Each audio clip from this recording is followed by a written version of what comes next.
The most infamous ghostwriter in rap was supposed to disappear a long time ago, but instead he is back to secretly working for another chart-topping star. After getting exposed, beaten up by Meek Mill's crew, and then literally losing his leg, even Quentin Miller thought that his career was over. And they stole off on me in the Nike store and ran. I shed blood in the Nike store. Had a situation with the biggest artist in the world, and it turned into a whole ghostwriting scandal, and now I am the ghost. 10 years ago, this guy Quentin Miller unwillingly landed right in the crossfire of Drake's two major beefs. First with Meek Mill, then verse Pusha T. Two rappers who were now learning had been trying to work with Quentin themselves. You better be ready, because Quentin Miller's story is insane, and it's never been told before like this. I never got a publishing check off of any Drake songs. Wait. You never got a publishing check off of any Drake song? No. I never got a single publishing check off any songs. Today, most people unfortunately reduce Quentin Miller's name down to simply the ghostwriter from Drake's past controversies. But before he was dragged through the mud to no fault of his own, and before falling victim to the OVO sweatshop, the truth is Quentin Miller never wanted to be a writer in the first place. I'm not a writer, and that's like the interesting thing. And to all industry people out there and labels out there, please, I want y'all to know that I am not a writer. Don't invite me to your writers' camps. Being a writer is like being an offensive lineman. They win games, no doubt, but who grows up as a kid like, I want to be the #1 center in the NFL? I'm gonna guess not a lot of people. Although Quentin Miller's list of writing work is now stacked with heavyweight stars, turns out he was not one of those kids either. And following his first self-release mixtapes on his old Tumblr page, remember Tumblr? It wasn't long until Quentin Miller actually inked his first record deal. When I got signed with Tricky, originally I remember we were all in a van. It was me, Frank Ocean, who was Lonnie Bro at the time, a couple other artists before Frank, turned into Frank. That was an interesting time. For the record, I was once signed to Epic Records, but then I was dropped only months after signing, from Epic to $9 an hour at Target, and then to a bakery. What a lot of people don't know is Quentin Miller used to really be signed to one of the biggest labels as an artist. That was until one specific night in 2013, when his dreams took a crushing blow. Got signed, I had an A&R. The reason that I got dropped from my deal, it was an A&R at Epic Records telling me, I'm not this, I'm not that. As an artist or a writer? I was an artist, and he was like, oh, I just don't think that you this, and I don't think you that, like telling me this to my face. Like, I'm like a fucking 19-year-old kid.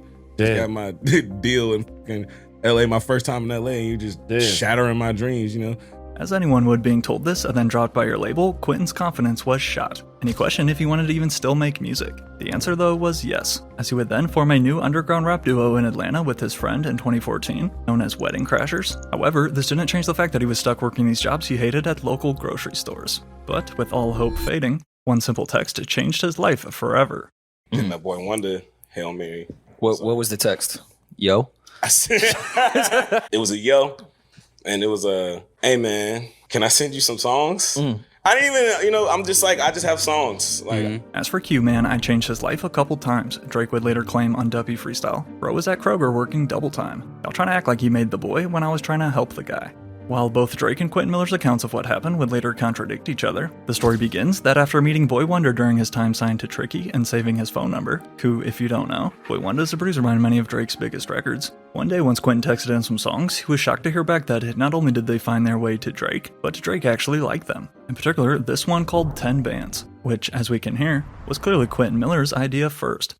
Okay, 10 bands, 50 bands, I'm trying to run through the budget. My ex asked me where I'm moving, I said on the better days, 10 bands. Don't let anybody tell you that you're not supposed to collaborate on music. That's what this is for. We should, whatever gets you to that destination. If you need somebody to write the whole thing, and all you do is just go in and track it, there's still artists that exist like that people love and revere, and they sell out stadiums. That's not you, though. That's not me, no. By the way, all my biggest songs and any song that really, really did damage for me, I've wrote every single lyric. Not the hits and the ones that you would, I'm not gonna collaborate with somebody on any of the timestamp records. Despite claiming he's written every lyric of his hits, considering that 10 Bands is currently certified platinum, and considering you just heard Quentin Miller's reference, that's not exactly true. However, similar to how Drake had blew up the Migos with Versace, or put Isla McConan on with one verse, at least at first, after joining forces with Drake, Quentin Miller was under the impression that he was next in line. So I sent some songs, and Wonder was like, yo, he's fucking with this 10 Bands song.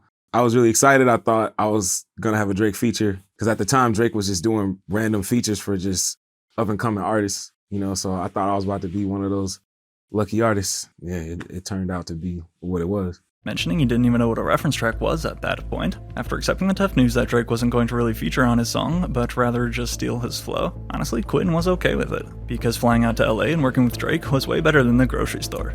And not only that, but he stayed patient and trusted that his big moment in the spotlight would come. Damn, I know I deserve more, but I want to keep working with this person. Right. So I don't want to rock the boat trying to trip on this. It could be the next song that really changed my life. Right. So let me go ahead and get this out the way. You don't want to get, ran over, but sometimes you do got to do what you got to do to get in the door, So it's like, it's tough. It's tough to gauge that situation. Also forming close ties too once he moved out to Cali with DJ Drama in the studio. That was before their messy split too, due to Drama pulling a super snake move that we'll see in a sec, which as a result led to DJ Drama leaking all these Quentin Miller reference tracks for Drake, including this other big 2014 hit, Know Yourself.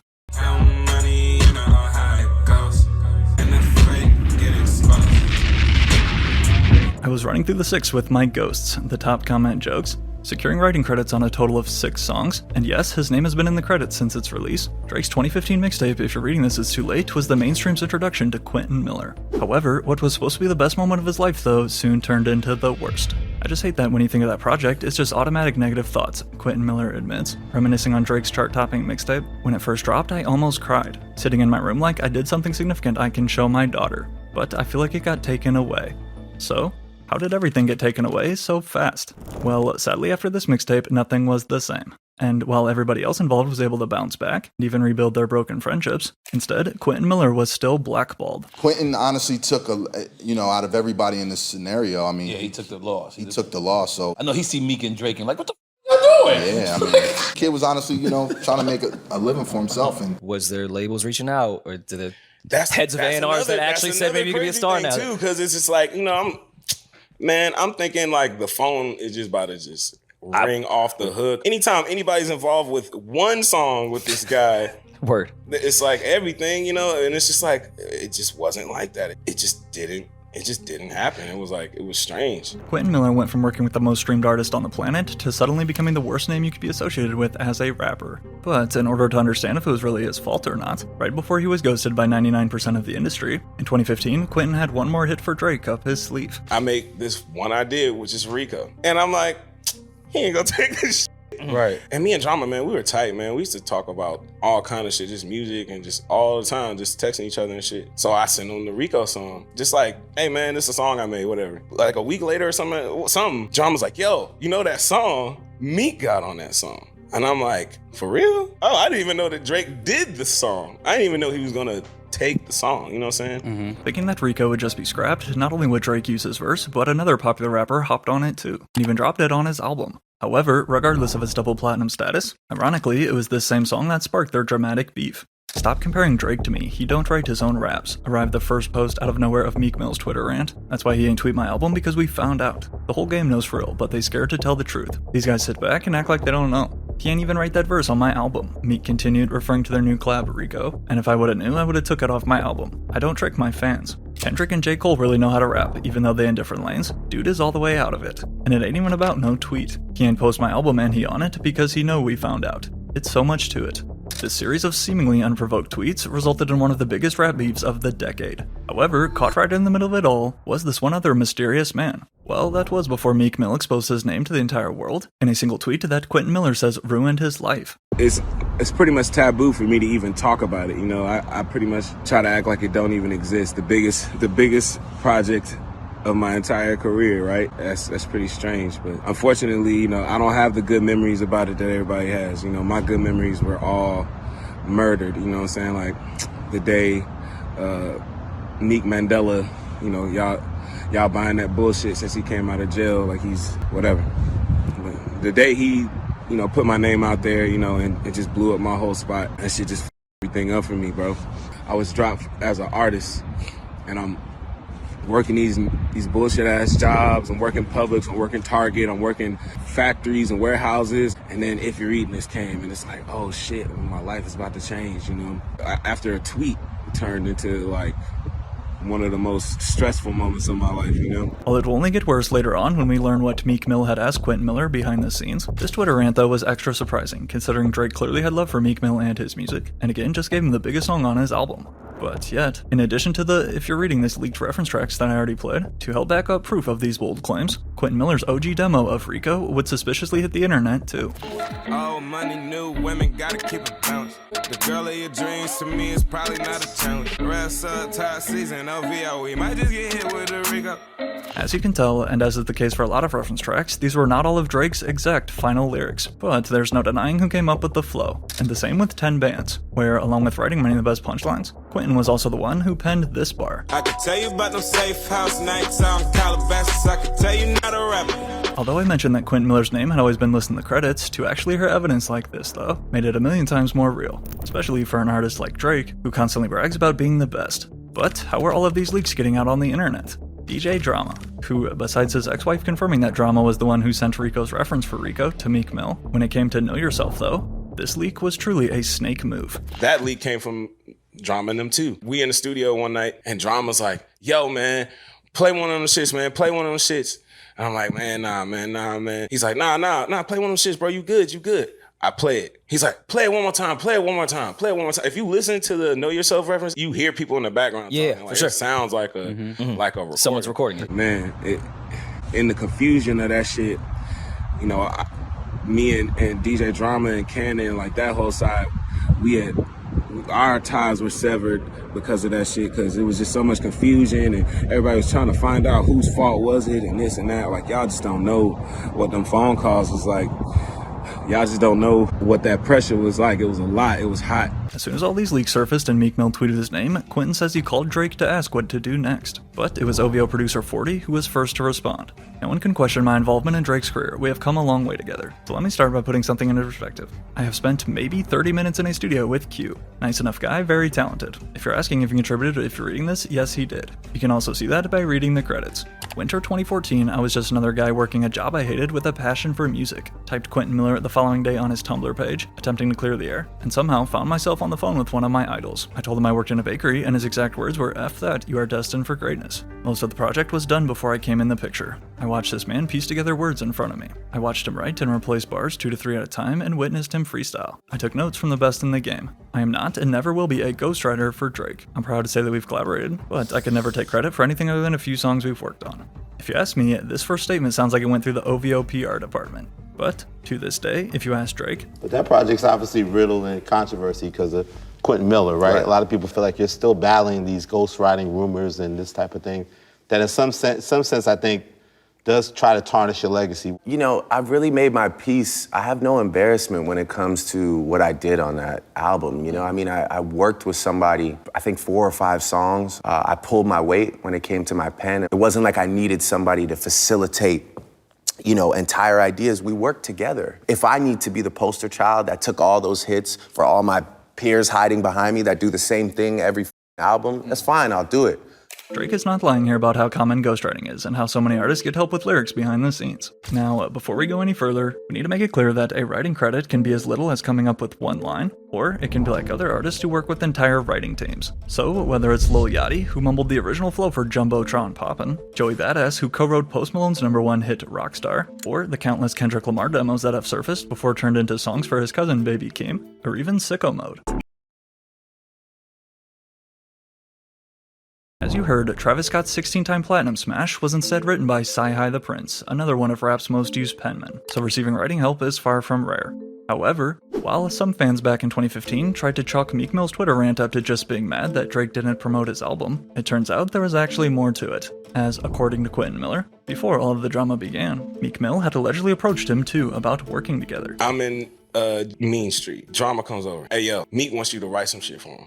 I'm like, nah. Like, I'm working. Wait, Meek wants you to write a record for him? He wants me to write a hook or something. He wants me to write for him. Okay. They had a good relationship. They weren't beefing. But I don't know. I just felt like, nah. Allegedly declining enough to write for Meek due to his allegiance to Drake's camp at the time, and not wanting to take on more clients. If this is true, then it also makes sense why he was so adamant about exposing Quentin on Twitter. But whatever the reason was, it backfired right in Meek Mill's face. As I'm sure you all remember, only 4 days later came Drake's chance to respond, and first was charged up, before he then doubled down with his second diss track as the entire internet went crazy. And shout out all my boss, bitches, wife, and niggas.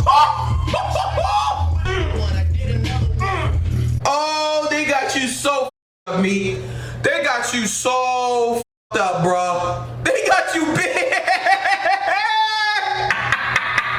Proving that he could handle this one all by himself, and even becoming the first artist to ever be Grammy nominated for a diss track. Overall, this beef destroyed Meek Mill's reputation, with Drake walking out the obvious winner. But, with that said, aside from soon getting slammed with obstacles that he could have never imagined, possibly the saddest part of all had to be watching Meek Mill and Drake then make up as friends just 2 years later, even reuniting on a new track together, while Quentin Miller's life was still a living hell. That's one of the biggest things I regret, because in the end, that nigga Drake and Meek, them niggas is best friends now. They watch basketball games and they do shows and shit together, you know? So it's just like, what the fuck was that even for? What the fuck was all of that for? You know, like, everybody else is able to move on because everybody else's careers was established and shit. I envy all the other producers, artists, writers, whatever, involved that get to just look at it in a good light, because it wasn't a good light for me.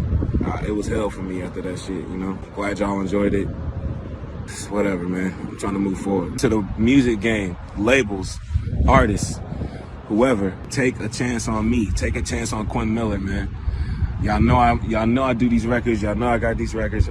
I could do this shit in my sleep. Everybody want to kick me to the curb, man. You know what? It helps. It also helps with the business of writing. When people know that you are part of certain things, it makes people more prone to work with you, you know? But it's not that way with me, because I just so happen to have had a situation with the biggest artist in the world, and it turned into a whole ghostwriting scandal. And now I am the ghost. Now anytime people work with me, it's like I'm supposed to be a ghost. Despite his reputation now buried below the mud, unfortunately the drama was far from over for Quentin Miller. Because before his crazy year of 2015 could even finish, after deciding to stop by his local Nike store one day in LA, this decision proved extremely unlucky. It's so crazy, bro. That day was insane. I'm about to go to Hit Boy's house, but before I go, I'm like, I'm gonna just stop at the Nike store. I go to the Nike store. It was on Wilshire at the time. I get out the Uber. Paparazzi is across the street. It's just a bunch of paparazzi. I'm like, oh shit, who is it? Me and Meek lock eyes. I just turn. I just go in the store. So they blew it up like this motherfucker right for Drake. You know what I mean? And that's why Dream Chasers beat Quentin Miller up in LA and all that shit. Wait, Quentin Miller got beat up? Yeah. They ain't see yo about that shit. They beat Quentin Miller up. Yeah, it's true. I was walking to the Nike store and he approached me and basically told me like, you know, he didn't appreciate the letter that I dropped and it made him seem like he was a liar or whatnot. And they stole off on me in the Nike store and ran. I shed blood in the Nike store on Wilshire. I shed blood in the Nike store. Claiming he shed blood in the Nike store, his side of the story goes that Meek Mill had apparently felt disrespected by that statement. Remember that Quentin had put out on Tumblr? Combined with probably also still being mad that he said no to writing for him. So then, Meek and his squad allegedly tried to pressure Quentin Miller into admitting that he was lying on camera. But he stood his ground, resulting in a bloody lip though, as well as I'm sure a lot of questions when he then went to Hit Boy's house after the incident, and a different rapper pulled up. And so anyway, from there, then afterwards, then I pull up to Hit Boy, I got the fucking busted lip. Travis Scott pulls up. I'm like, damn, I had to... Wait. This is like... Bro, I love you, but hold on. It's a lot going on right now. So you go to get some Nikes. He just went to get some Uptowns. Yeah. Yes. Every few months, it felt like there was some new headline where Quentin Miller couldn't catch a break. However, 1 year later, life delivered yet another devastating blow. A blow that's made it nearly impossible for Quentin Miller to balance any progress he had built. It felt like, damn, I gotta figure some shit out again. But then I lose my leg in 2016. And so then now it's just like two mountains. Mm-hmm. Damn near the whole 2016, I'm just like trying to walk again. Yeah. Back in September 2016, Quentin Miller lost his lower left leg from the knee down due to having to be amputated after a bad car accident. Also sharing this pic on Instagram. If you tell him to be 100% honest though, the real reason that led to this crash. Yeah, actually the crazy thing is I was trying to wean myself off the Zans. I found out later that you can't just go cold turkey off shit like that, you know, because it causes a seizure. So really, I wasn't even on him the day it happened. Admitting that he was struggling with substance abuse as well due to all that he was going through. Again, it had to be painful to watch a whole industry kick him to the curb and abandon him. But as for his relationship with Drake, despite holding down his loyalty to OVO, it wasn't long though until the two stopped talking to each other. All right, after I said something, then it was less talking. Then after the Meek Nike store situation, then it was like even less talking. And I'm like, bro, literally the man said, get on the camera and say, you was lying, you wrote that shit, and I said, nah. I turned away from a lot of situations for that. You know, it is what it is. But our relationship is just weird. I don't know where we stand. I feel like it's like a level of resentment towards me. Working with Quentin Miller instantly became a risk if you're an artist. And to make matters way worse, typically if you write even one smash hit for an artist the size of Drake, then the checks you cash will match its size. But regrettably, that was far from the case. And then like the up part of it all was I was in a publishing deal. So I couldn't even really capitalize on those songs. Yeah. You know what I'm saying? Anybody that wasn't in a publishing deal and you get songs like that, you know, your life has changed, you know, but... As he tells it, due to his complicated paperwork and previous contracts, Quentin Miller was barely able to make a dime off of his multiple platinum hits. You gotta love the music industry. But with that said, if there was any positive at all to come out of the situation, there were now more eyes on Quentin Miller and his music than ever before. Rather than doing what every other rapper would do though and take advantage, Quentin did the exact opposite, and ducked away back into the shadows. I never wanted to use the hype of that shit, Quentin told XXL. Like, I let that shit die down, and I was just doing Wedding Crashers the whole year. I was like, nah, I'm not about to drop no solo projects and get caught up in that. I had to wait it out. However, little did Quentin know, but just when things had looked like they had cooled off, he was forced to relive the same exact nightmare.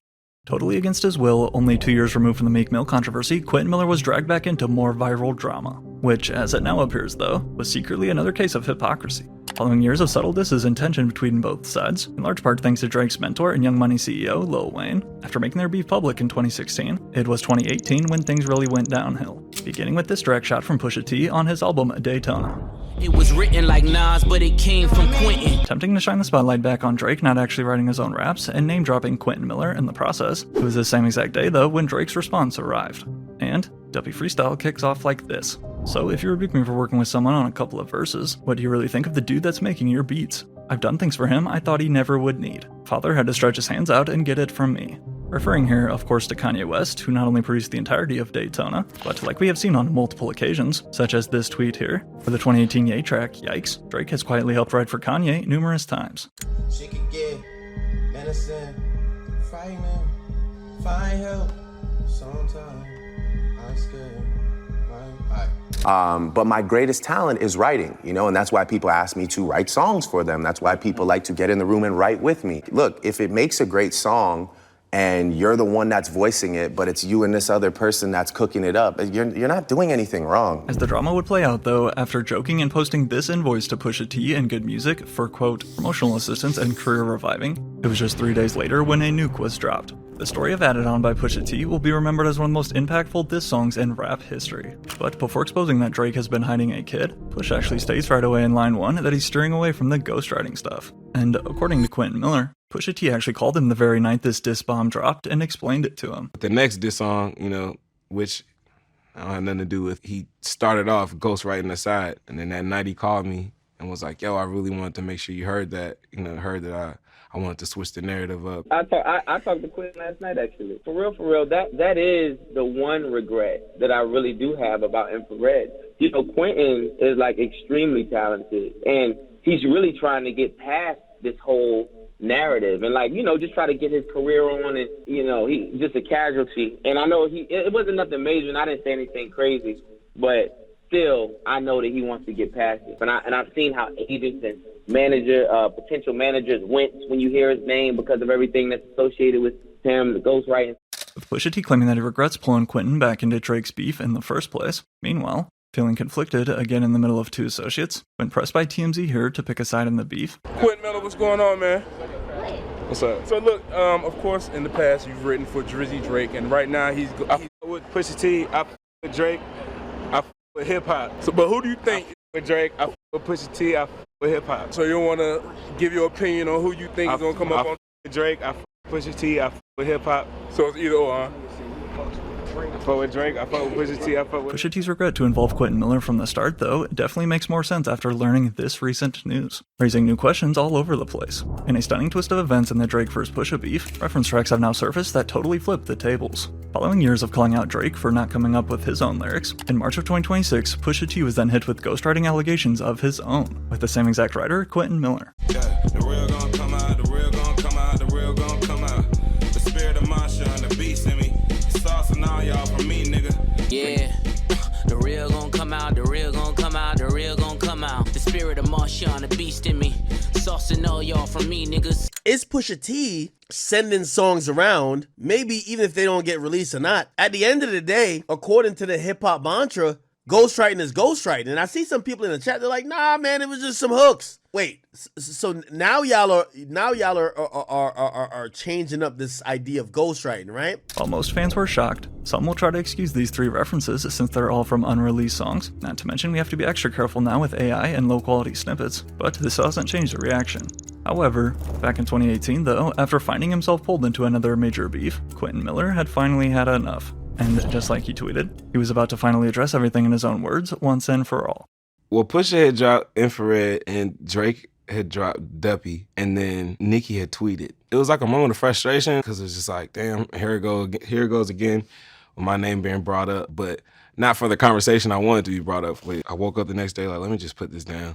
3 days after Daytona, in May of 2018, Quentin Miller released his new Destiny freestyle to the world, with a cover showing off his prosthetic leg, Nicki popping off, "She Ain't Never Meant Me," in response to Nicki Minaj, who had tweeted this one day prior. Before then, moving into his history with Drake, if you're reading this was 2015, I lost a leg in 16. Collaborated with my favorite rapper a few times. I don't want none of his credit, I'm just focused on mine. Man, I lost a leg the next year. I had so much other things than just that whole Meek, Drake, ghostwriting thing. And it's just the way that it got out there. There's a big difference between wrote for and collaborated. Despite how people may perceive things, they weren't in those studios with us. I mean, at the end of the day, they changed my life. I could never repay them for that.